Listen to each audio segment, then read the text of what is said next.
Here at Home Credit, I feel safe and celebrated. Kahit sino o ano man ako, I feel genuinely loved. Walang pressure, walang judgment. Just pure celebration. Paglaban sa karapatan at pasabog sa rampahan.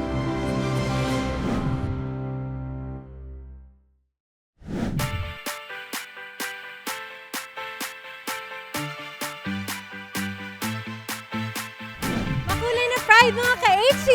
Nandito tayo ngayon sa UP Diliman para makisaya at makiselebrate ng Pride PH 2025 Lablaban sa Diliman! Tara, samahan niyo akong alamin ang ilan sa makukulay na istorya ng ating mga HC employees.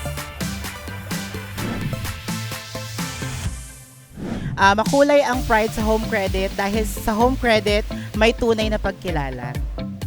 It includes diversity, inclusivity, acceptance, and most importantly, ito po ay pagbabahagi at pagmamahal po sa every individuals po na nakikipag-celebrate sa Pride Month po. Thank you. Dahil itong nagbibigay para express kung anong gender ka man. Nagsama-sama po kaming bawat isa with the uniqueness of bawat isa namin, the differences, nagsama-sama. And nag-share po kami ng experiences on one another to help the community to make a better place po.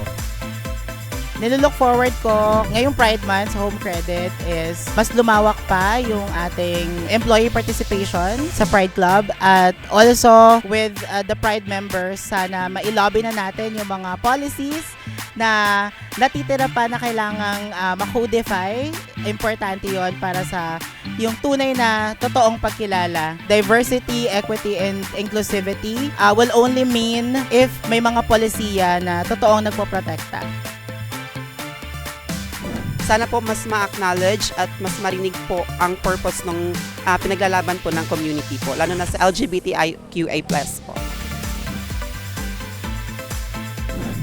Nilook forward ko na makasali pa sa mga ganitong event kasi first time lang ako nakasali sa ganito.